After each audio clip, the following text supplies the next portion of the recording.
Hello students, how are you? Welcome to SBS English classes.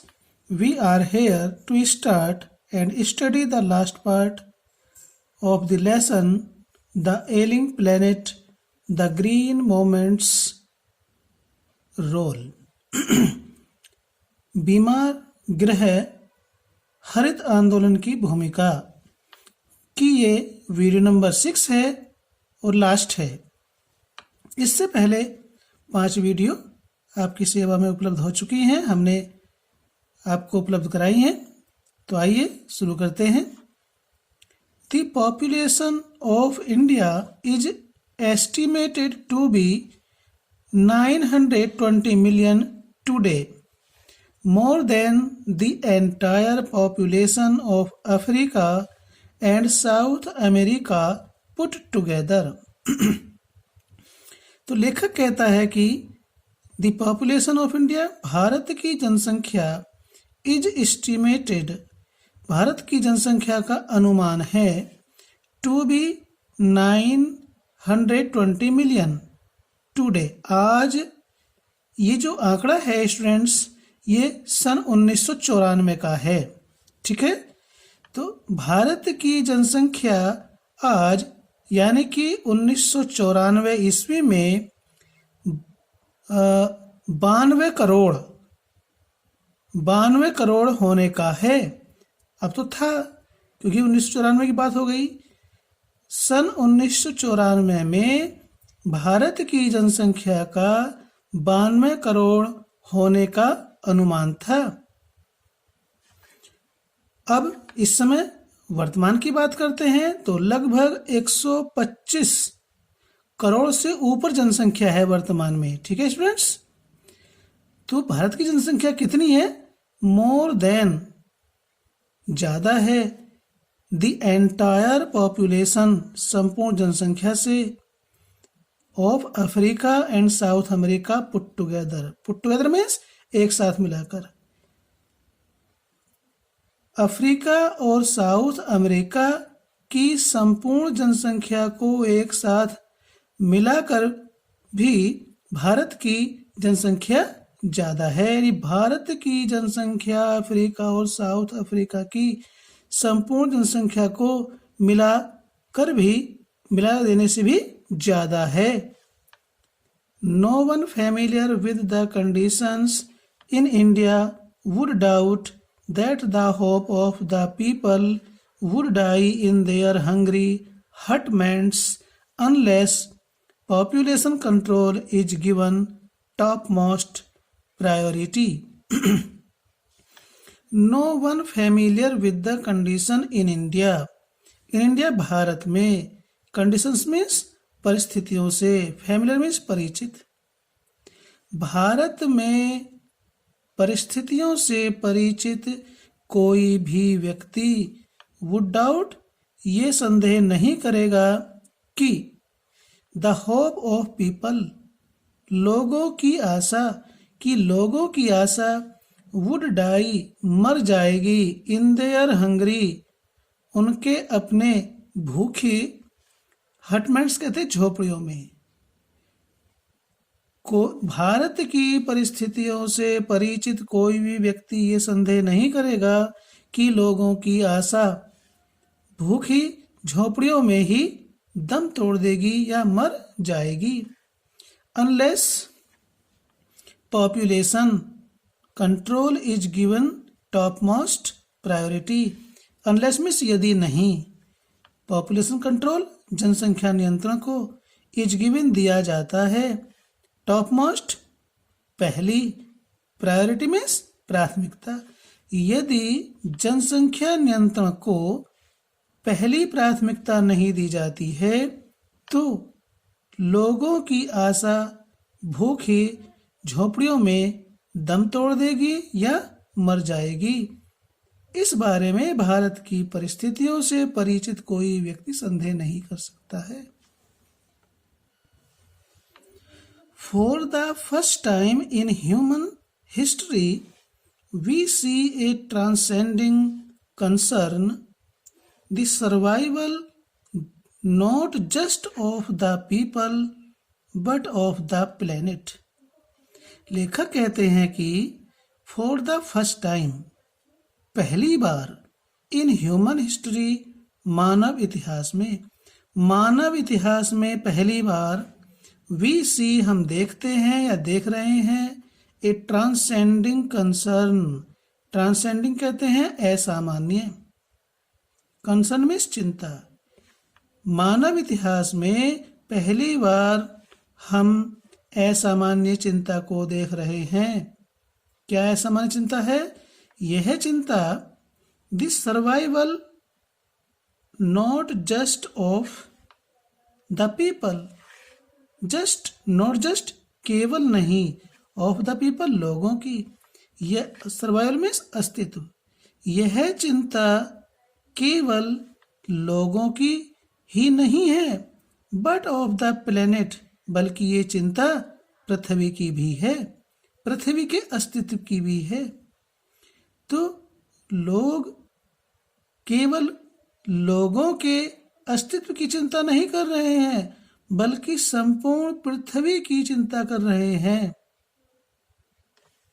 ऐसा मानव इतिहास में पहली बार हुआ है और हम इस असामान्य चिंता को, लोगों की चिंता को देख रहे हैं कि लोगों में इस प्रकार की असामान्य चिंता है कि वो न केवल मनुष्य के बारे में सोच रहे हैं बल्कि पृथ्वी के बारे में भी सोच रहे हैं। We have begun to take a holistic view of the very basis of our existence. We have begun, हमने शुरू कर दिया है, टू टेक, लेना, ए होलिस्टिक व्यू, एक समग्र दृष्टिकोण, व्यापक दृष्टिकोण या संपूर्ण दृष्टिकोण, ऑफ द वेरी बेसिस, वास्तविक आधार का, ऑफ आवर एग्जिस्टेंस, अपने अस्तित्व की। हमने अपने अस्तित्व के वास्तविक आधार का समग्र या संपूर्ण या विस्तृत दृष्टिकोण लेना शुरू कर दिया है या प्रारंभ कर दिया है।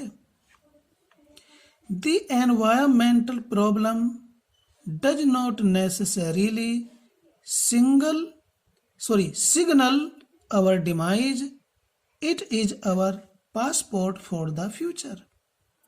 The environmental problem, पर्यावरणीय समस्या, does not necessarily means आवश्यक रूप से, does not signal, संकेत नहीं देती है, our demise मीन्स होता डेथ। पर्यावरणीय समस्या आवश्यक रूप से हमारी मौत का, हमारी मृत्यु का संकेत नहीं देती। इट इज आवर पासपोर्ट, यह पासपोर्ट कहते हैं पार पत्र, किसी सीमा से दूसरी ओर जाने के लिए पार एक आज्ञा पत्र होता है, परमिशन लेटर होता है, उसे पासपोर्ट कहते हैं, पार पत्र फॉर द फ्यूचर। बल्कि ये पर्यावरणीय समस्या आवश्यक रूप से हमारी मौत का संकेत नहीं है, बल्कि क्या है, यह हमारे भविष्य के लिए पार पत्र है। जो पर्यावरणीय समस्या है ये भविष्य में हमें समस्या खड़ी करने वाली है, जीवन का संकट खड़े करने वाली है। The emerging new world vision has ushered in the era of responsibility. The era of responsibility, जिम्मेदारी का युग। Responsibility means जिम्मेदारी, era means युग। Ushered in, begun, शुरू हो चुका है। न्यू वर्ल्ड, नए संसार में, इमर्जिंग विजन, उभरता हुआ विचार। नए संसार में उभरते हुए विचार, हैज असर्ड, शुरू हो गया है, शुरू हो चुका है, in the era of responsibility, जिम्मेदारी के युग में। लेखक कहता है कि नए संसार में उभरते विचार ने जिम्मेदारी के युग में शुरुआत की है, यह आरंभ कर दिया है। It is a holistic view, यह एक संपूर्ण दृष्टिकोण है।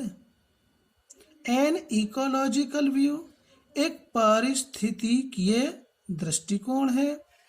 Seeing the world as an integrated whole rather than a dissociated collection of parts.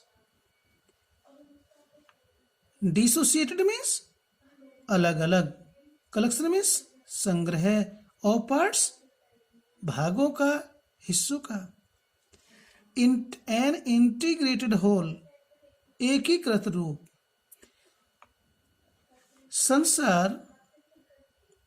संसार को अलग अलग टुकड़ों के संग्रह के बजाय एकीकृत रूप में देखना है। It is a holistic view, यह एक व्यापक, विस्तृत या समग्र दृष्टिकोण है। यह एक पारिस्थितिकीय दृष्टिकोण है और संसार को अलग अलग टुकड़ों के संग्रह के बजाय एकीकृत रूप में देखना है।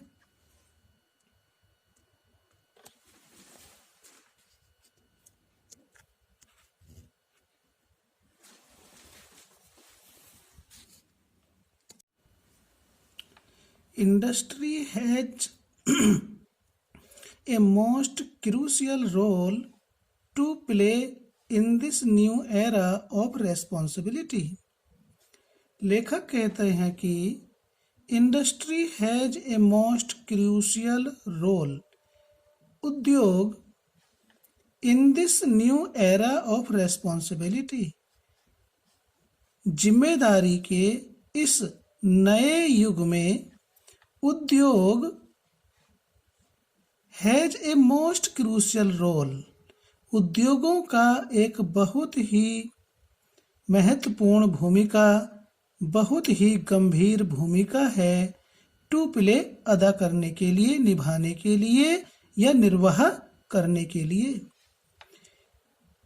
जिम्मेदारी के इस नए युग में उद्योगों की एक गंभीर भूमिका निर्वहन करनी है, या उद्योगों को एक जिम्मेदार या एक गंभीर भूमिका को निर्वाह करना है या निभाना है या अदा करना है। What a transformation would be effected if more businessmen shared the view of the chairman of DuPont, Mr. Edgar S. Woolard, who 5 years ago declared himself to be the company's chief environmental officer. तो देखिए लेखक क्या कहता है, What a transformation would be effected, किस प्रकार का परिवर्तन, What a transformation किस प्रकार का परिवर्तन या कैसा परिवर्तन, would be effected प्रभावित होगा, कैसा परिवर्तन होगा, कैसा बदलाव आएगा। इफ मोर बिजनेसमैन, यदि अन्य उद्यमी share the view, share means भाग करें या पालन करें, द व्यू दृष्टिकोण का, ऑफ द चेयरमैन, चेयरमैन का, ऑफ ड्यूपॉन्ट के chairman mister Edgar S Woolard के विचारों का, दृष्टिकोण का यदि अन्य उद्यमी पालन करें तो क्या होगा। ये ड्यूपॉन्ट का चेयरमैन कौन है, mister Edgar S Woolard. DuPont के president mister Edgar S Woolard के विचारों को यदि अन्य उद्यमी पालन करें तो क्या होगा। हु 5 years ago, जिसने 5 वर्ष पहले, डिक्लेयर्ड हिमसेल्फ अपने आप को घोषित किया to be the company's company का चीफ एनवायरमेंटल ऑफिसर, जिसने अपनी ही कंपनी का मुख्य पर्यावरणीय अधिकारी घोषित किया। तो क्या होगा? What A transformation would be affected, किस प्रकार का परिवर्तन होगा, कैसा बदलाव होगा यदि अन्य सभी उद्यमी ड्यू पॉन्ट के chairman mister Edgar S Woolard के विचारों का पालन करें, जिसने 5 वर्ष पहले अपनी कंपनी का मुख्य पर्यावरणीय अधिकारी अपने आप को घोषित किया था। यदि सभी कंपनी मालिक उद्यमी अपने आप को पर्यावरण का मुख्य अधिकारी मान करके कार्य करेंगे तो कितना बड़ा बदलाव होगा? बहुत बड़ा बदलाव होगा। ही सेड, उसने कहा, our continued existence as a leading manufacturer requires that we excel in environmental performance. Our continued existence, हमारा सतत अस्तित्व, कंटिन्यूड सतत निरंतर चलने वाला, एग्जिस्टेंस अस्तित्व, एज ए लीडिंग मैन्युफैक्चरर एक प्रमुख निर्माता के रूप में, मैन्युफैक्चरर मीन्स निर्माता, निर्माण करने वाला, लीडिंग मीन्स प्रमुख, प्रमुख निर्माता के रूप में हमारा सतत अस्तित्व रिक्वायर्स, यह आशा करता है, यह अपेक्षा करता है या यह मांग करता है कि we excel in environmental performance, we excel हम श्रेष्ठ कार्य करें, इन एनवायरमेंटल परफॉर्मेंस पर्यावरणीय कार्यों में हम श्रेष्ठता से कार्य करें, तभी हमारे पृथ्वी, हमारा पर्यावरण बच सकेगा। Of all the statements made by Margaret Thatcher during the years of her prime ministership, none has passed so decisively into the current coin of English usage as her felicious words. No generation has a freehold on this earth. All we have is a life tenancy with a full repairing lease. तो लेखक कहता है, of all the statements made by Margaret Thatcher during the years of her prime ministership, of all the statement, सारे कथन, सारे वक्तव्य, made by Margaret Thatcher, Margaret Thatcher के द्वारा दिए गए वे सारे कथन, ड्यूरिंग द ईयर्स, ड्यूरिंग इस दौरान, द ईयर्स वर्षों के या काल के, ऑफ हर प्राइम मिनिस्टरशिप उसके प्रधानमंत्री, अपने प्रधानमंत्री काल के दिए गए सभी कथनों में मार्गरेट थैचर के द्वारा अपने प्रधानमंत्री काल में दिए गए सभी कथनों में से, सभी वक्तव्यों में से कोई भी, नन हैज पास्ड, कोई भी नहीं आया, सो डिसाइसिवली, इतने निर्णायक रूप से, इनटू करंट कॉइन, चलन में, ऑफ इंग्लिश यूसेज, अंग्रेजी प्रयोग के। मार्गरेट थैचर के द्वारा अपने कार्यकाल में दिए गए उन सभी कथनों में से कोई भी कथन इतने निर्णायक रूप से अंग्रेजी के प्रयोग में, चलन में नहीं आया, एज, जितना कि, हर फिलिशियस वर्ड्स, जितना कि उसके ये निर्णायक शब्द, फिलिशियस मीन्स निर्णायक या उपयुक्त शब्द कौन से थे? No generation has a freehold on this earth. No generation कोई सी भी पीढ़ी नहीं, हैज रखती है, ए फ्री होल्ड पूर्ण अधिकार, संपूर्ण स्वामित्व, ऑन दिस अर्थ इस पृथ्वी पर। मार्गरेट थ्रेचर ने कहा कि इस पृथ्वी पर किसी भी पीढ़ी का संपूर्ण स्वामित्व नहीं है, संपूर्ण अधिकार नहीं है। All we have is a life tenancy. जो कुछ भी हमें प्राप्त है, यानी कि हम सबको जीवन भर की काश्तकारी मिली है, प्राप्त हुई है। काश्तकारी कहते हैं किराएदारी, किराए पर रहना, यानी कि हम सबको जीवन भर की काश्तकारी मिली है। ए लाइफ टेनेंसी, जीवन भर की काश्तकारी। With a full repairing lease. With a full means पूर्ण, रिपेयरिंग मीन्स मरम्मत करने की, लीज कहते हैं पट्टा। जैसे 99 साल का पट्टा होता है, इस प्रकार से उसको लीज कहते हैं। भाई ये बिल्डिंग हमने लीज पर ली है, 99 साल के लिए ली है। तो लेखक कहता है कि वह सब कुछ, जो कुछ भी हमें प्राप्त है, वह क्या है? जीवन भर की काश्तकारी है। With a full repairing lease, और पूर्ण मरम्मत करने की जिम्मेदारी का पट्टा साथ में, और साथ में पूर्ण मरम्मत करने की जिम्मेदारी का पट्टा भी मिला है।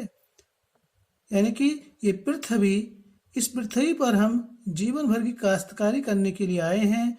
ये पृथ्वी खराब ना हो, इसकी मरम्मत करने का भी जिम्मा हमको मिला है। In the words of mister Lester Brown. Mister Lester Brown के शब्दों में क्या है? मिस्टर लेस्टर ब्राउन क्या कहते हैं इस पृथ्वी के बारे में, या और हमारे बारे में, अपने बारे में? We have not inherited this earth from our forefathers. Forefathers means पूर्वज। We have not inherited. Inherited means होता है विरासत में प्राप्त करना, पैतृक संपत्ति के रूप में प्राप्त करना, दिस अर्थ इस पृथ्वी को। तो मिस्टर लेस्टर ब्राउन कहते हैं, मिस्टर लेस्टर ब्राउन के शब्दों का मतलब है, मिस्टर लेस्टर ब्राउन ने कहा, क्या कहा? वी हैव नॉट इनहेरिटेड, हमने पैतृक संपत्ति के रूप में प्राप्त नहीं किया, दिस अर्थ इस पृथ्वी को, फ्रॉम आवर फोरफादर्स अपने पूर्वजों से। हमने अपने पूर्वजों से इस पृथ्वी को विरासत के या पैतृक संपत्ति के रूप में प्राप्त नहीं किया, बल्कि we have borrowed it from our children, हमने इस पृथ्वी को अपने बच्चों से हैव बारोड उधार लिया है। और उधार ली गई वस्तु की केयर करना हमारा परम कर्तव्य है, उसको सुधारने की, उसको ठीक करने की, और उसको सही रूप में अपने बच्चों को देने का जिम्मा हमारा है। इसी बात को इस लेसन में बताया गया है। तो स्टूडेंट्स, इससे हमें यही शिक्षा मिलती है कि हम अपने पर्यावरण को साफ रखें, शुद्ध रखें, ये हमारा परम कर्तव्य है। किसी भी चीज का प्रयोग करना ये हमारी पैतृक संपत्ति नहीं है, पैतृक अधिकार नहीं है, बल्कि हमारी जिम्मेदारी है कि हम अपने बच्चों को जो चीज हमने विरासत में मिली है उसे उनको उसी प्रकार से सौंपें। यही हमारा पुनीत कर्तव्य है। तो चलते चलते, यदि आपने चैनल को सब्सक्राइब नहीं किया तो प्लीज सब्सक्राइब कर लें, लाइक करें, कमेंट करें, शेयर करें। फिर मिलते हैं आपसे एक नए लेसन की वीडियो में। धन्यवाद।